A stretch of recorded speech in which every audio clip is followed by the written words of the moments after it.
Attimi di disperazione e rabbia per familiari e amici di Michael Boschetto, 32 anni, morto accoltellato al fianco nel cortile della sua abitazione in via Gomiero, Villafranca Padovana. Una tragedia esplosa all'alba. Sono passate da poco le 6 quando al 112 arriva una richiesta di soccorso per un accoltellamento. In via Gomiero e Trambusto i cani iniziano ad abbaiare, molti si svegliano. Si affaccia alla finestra di casa anche un ispettore della Digos che vive qui, che riconosce il presunto omicida Giacomo Friso, 34 anni, un giovane che gli abita di fronte e lo vede scappare. Immediato scatta l'allarme. Il poliziotto insegue il giovane, non lo molla, in costante contatto con il 112 fino a quando non lo vede seminascosto in una siepe e lo blocca. Sul posto nel frattempo sono arrivati i soccorsi, ma per Michael Boschetto non c'è nulla da fare. Tra i primi ad accorrere la fidanzata del 32enne che finito il lavoro lo stava raggiungendo, preoccupata perché Michael non le rispondeva al telefono. Immediate scattano le indagini per capire cosa sia accaduto. La strada viene bloccata da carabinieri, polizia locale. Per ore proseguono i rilievi. Il corpo di Michael Boschetto lascia via Gomiero poco dopo mezzogiorno. Tante le domande senza un perché. Un dramma nel dramma forse all'origine di questo terribile omicidio che ha sconvolto il sabato di ponte a Villafranca Padovana. Il presunto assassino che è stato arrestato era stato visto più volte in questi giorni in paese in stato di visibile alterazione e più volte pare siano stati chiamati anche i carabinieri. Era già 3 giorni che era abbastanza, che andava in giro col coltello in mano, roba del genere. Però era già 3 giorni che non era, che era un po' impazzito. Lo chiamavano Furia. Furia lo chiamavano. Giacomo Friso, il presunto assassino, era a disposizione dell'autorità giudiziaria. L'omicidio, secondo una prima ricostruzione, sarebbe arrivato al termine di una violenta lite tra i due nel cortile della casa di Michael Boschetto, dove sono stati ritrovati e sequestrati 2 coltelli da cucina.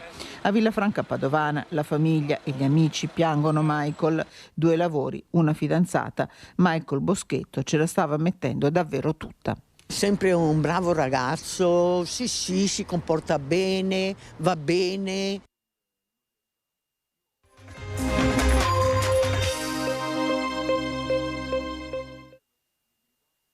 Qua per Campodoro, Villafranca, lo vedevi, girava col coltello, ma andava fermato prima perché una sera qua in bar aveva il coltello e i carabinieri sono arrivati, l'avevano portato via, dopo lui non so se è scappato, è riuscito a tornare, ma paura no, però secondo me andava fermato prima. Poi uno essere 3 giorni in giro, lo vedevi girare in bicicletta alle 5-6 mattina. La frase ripetuta di bocca in bocca, Giacomo Friso, il 34enne in stato di arresto per l'omicidio di Michael Boschetto, secondo l'agente di Villafranca Padovana, non era in sé in questi giorni e spesso sarebbe stato visto girare con un coltello in mano. A confermarlo è il titolare del bar del centro. È venuto qua e ha avuto problemi l'altro giorno? L'altro giorno hanno problemi. Hace 2 anni non l'ho visto. Solo l'altro ieri sono per me volta a Quatale. Quando Quatale, io ti se la persona non è buono, io chiamo carabinieri e via. Perché il cliente non buono non le piace, capito? No, è stato venerdì mattina che mi ha raccontato lui che a Camisano i carabinieri lo hanno portato in ospedale perché era fuso anche lì e gli ho detto guarda che prima o dopo se fai qualcosa, gli ha detto che a lui non gli interessa niente di morire. Nessun atto era arrivato in questi giorni però sulla scrivania del sindaco di Villafranca, Fausto Dorio.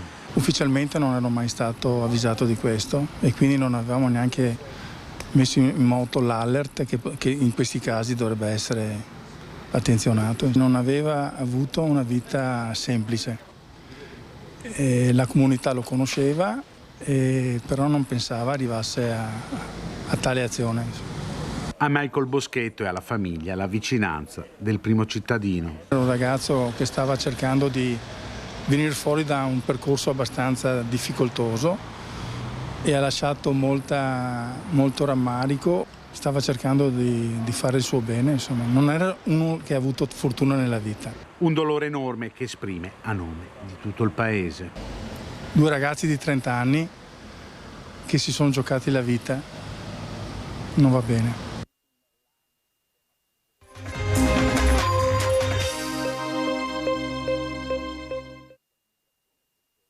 Si lavora per la dunata? Si lavora per la dunata. Ognuno dà il suo contributo. A 2 settimane dalla Dunata Nazionale delle Penne Nere a Vicenza, anche Bassano si veste a festa, con i gruppi di alpini che tirano a lucido le vie di scorrimento imbandierandole con il tricolore. Un lavoro certosino che nella mattinata ha riguardato la zona di Marchesane, ma che nei prossimi giorni arriverà fino al centro storico. Anche il ponte porterà sulle proprie spalle le bandiere tricolori, ma solo nei giorni immediatamente a ridosso del grande evento. D'altronde la città del ponte è una tappa obbligatoria per gli alpini e saranno decine di migliaia le presenze nei giorni della Dunata Nazionale. E così i vari gruppi della sezione Montegrappa si impegnano, ognuno per la propria zona di competenza, ad abbellire la città degli alpini, che ospiterà moltissimi partecipanti alla Dunata Vicentina e sarà sede pure di importanti eventi collaterali.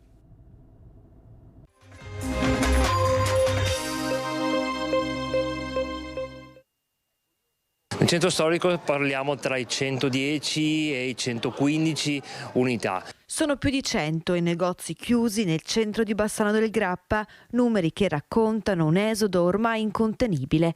Serrande abbassate, locali vuoti, tantissimi cartelli che spuntano sulle vetrine ormai dimenticate, con una scritta che si ripete in tutto il centro città. Affittasi. La novità che stiamo vedendo ora invece è che tante catene, che sono quelle che hanno contribuito a far schizzare in alto i prezzi degli affitti negli ultimi 20 anni, adesso hanno preferito chiudere i battenti e investire totalmente nelle loro piattaforme online. Investire oltre mura o nell'online, un commercio che guarda sempre più a nuovi orizzonti ma che non si arrende. Ci sono realtà che erano già chiuse, realtà che stanno chiudendo o hanno chiuso da poco, ma anche realtà che stanno riaprendo, realtà che hanno fatto degli spostamenti, dei reinvestimenti, dei cambi di tipologia di offerta merceologica.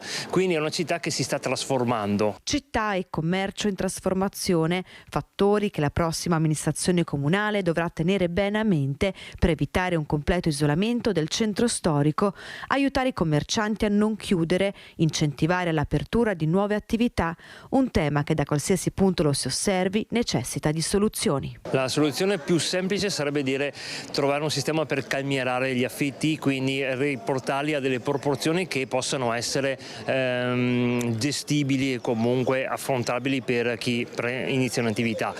L'altro aspetto invece è scommettere molto di più sul turismo, quindi siamo già a un ottimo livello, specialmente questo ponte del 25 aprile ne è la prova, bisogna fare molto di più.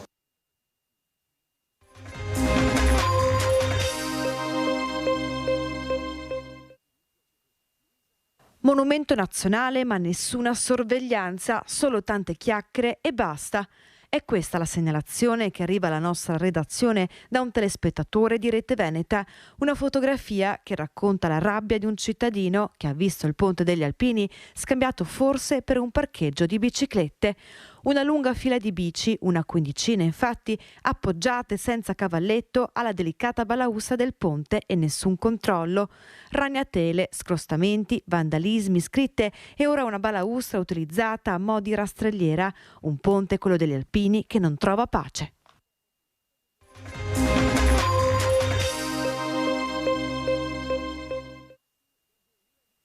Si moltiplicano gli avvistamenti di lupi nella pedemontana bassanese.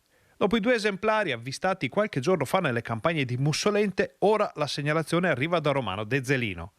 Nella notte del 25 aprile un automobilista ha filmato un lupo in via Marchi a 2 passi da piazza Cadorna, in una zona residenziale.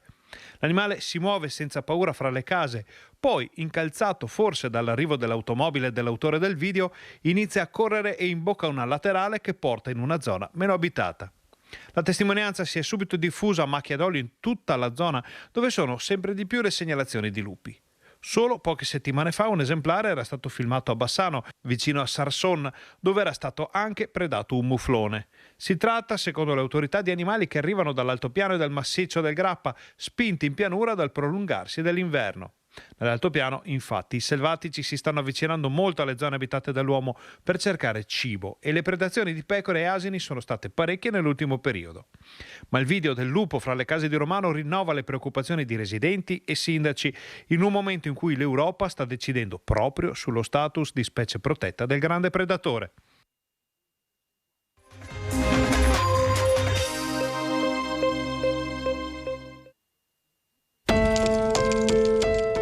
dipingeva la bellezza attraverso la forza dell'amore. Erano in tantissimi alla chiesa di Crosara Marostica per l'ultimo saluto a Daniele Marcon, l'artista guerriero che ormai da 16 anni combatteva a colpi di pennello e colori la SLA, una malattia diagnosticata nel 2008 dopo un viaggio di ricerca artistica e spirituale in India che lo aveva piano piano paralizzato. Ma Daniele non si è mai arreso per sua moglie Sonia, per sua figlia Sofia, per tutti gli amici e per la sua arte. I suoi occhi, l'unica parte ancora mobile del corpo, sono diventati le sue mani sapienti. Daniele infatti dipingeva con il suo sguardo, con l'aiuto del padre ceramista, dirigeva un computer realizzando così le sue tele, geometrie ma soprattutto colori. La prima esposizione nel 1986 al Museo Civico di Nove, l'ultima un anno fa nella restaurata chiesa di San Giovanni a Bassano, un percorso artistico fatto di luce, sfumature ma soprattutto speranza. Lele, così lo chiamavano gli amici più stretti, lottava ogni giorno per la vita e per rendere la disabilità un punto di ripartenza, sfidando i limiti del possibile. Ha lottato fino all'ultimo Daniele Marcon, prima di spegnersi giovedì nella sua casa di Marostica a soli 58 anni. E come scrivono i suoi cari, amava i fiori e ogni cosa bella Daniele e ora finalmente è libero di volare fra i suoi colori.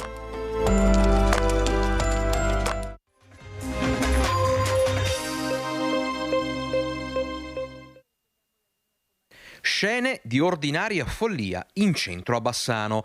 Erano da poco passate le 17:30 di sabato pomeriggio quando passanti e residenti di zona Scalabrini si sono trovati davanti questa scena.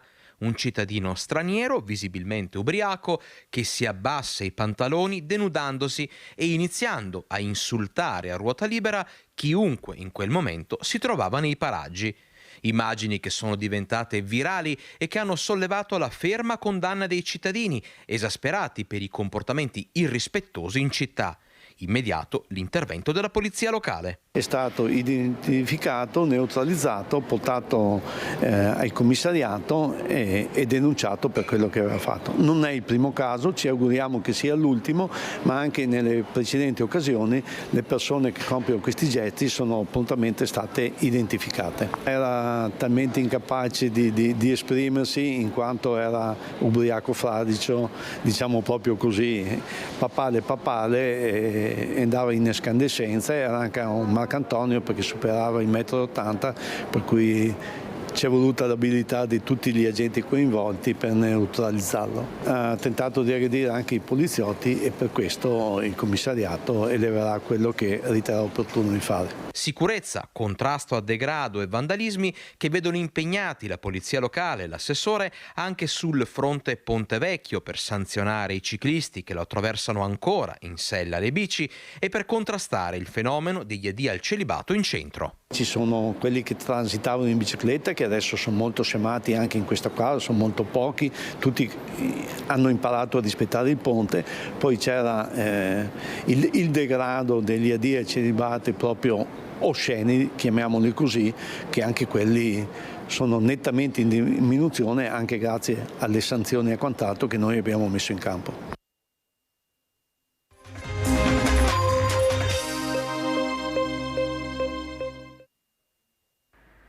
Minaccia la sorella, poi si scaglia contro il fratello e il padre, semplicemente perché gli hanno negato di usare un'automobile. Il comportamento aggressivo del giovane ha costretto il genitore a denunciarlo. L'intervento dei carabinieri a San Martino di Lupari, nell'Alta Padovana, per sedare una lite familiare. Alla fine i militari hanno raccolto la denuncia del padre esasperato dall'atteggiamento dispotico del figlio di 20 anni.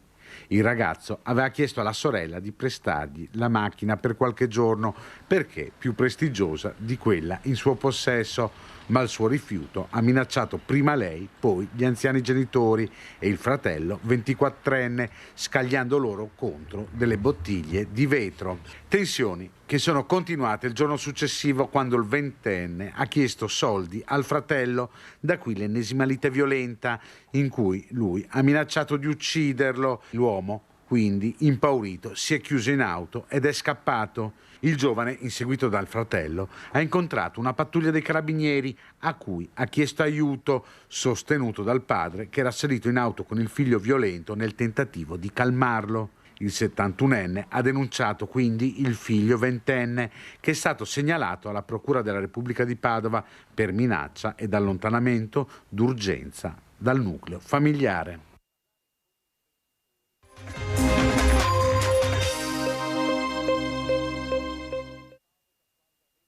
L'economia turistica bassanese è messa a repentaglio dalla chiusura della pista ciclabile che collega la Val Brenta con il Trentino. A lanciare l'allarme è il ristoratore e albergatore Roberto Astuni, che conosce molto bene il mondo del cicloturismo e che ricorda come l'economia turistica bassanese sia legata a doppio filo proprio con i flussi che si sviluppano su una delle più belle piste d'Europa.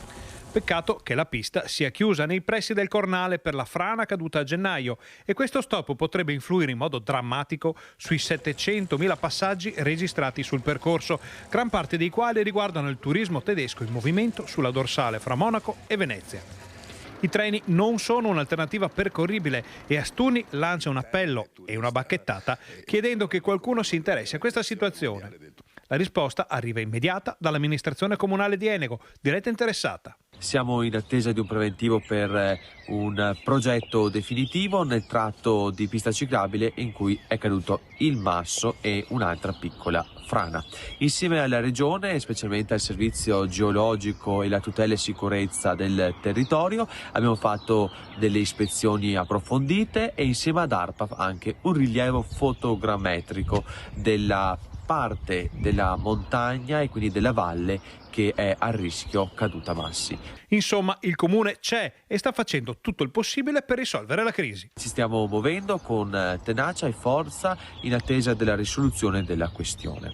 Stiamo sostenendo come comune di Enego tutte le spese progettuali ed incarichi in attesa di avere un piano economico definitivo e quindi lì saremo pronti a chiedere un contributo agli enti interessati dalla pista ciclabile come Regione e Provincia.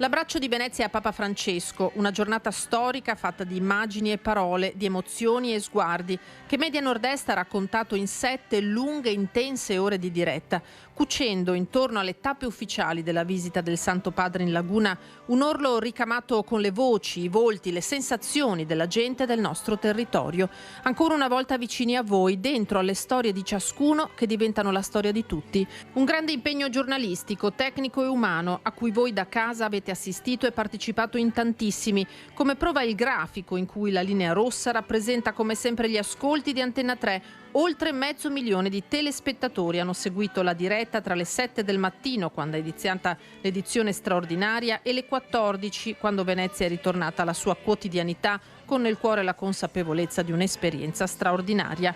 Una domenica eccezionale per le televisioni del gruppo Media Nord-Est, che nell'arco della giornata hanno registrato oltre 830.000 telespettatori, quella che a Venezia abbiamo vissuto insieme a voi, avvicinando il pontefice e facendolo parlare ai nostri microfoni. Come sta? Posso chiedere l'abbraccio di Venezia? Come l'ha trovato? Un po' fresca. E questa visita in carcere?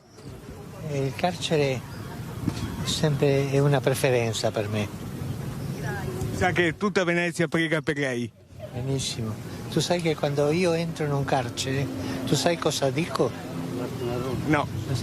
Perché loro e non io. E adesso i giovani? Cosa dirà ai giovani? Avere del coraggio come questi qui che erano bravi. Grazie. Grazie.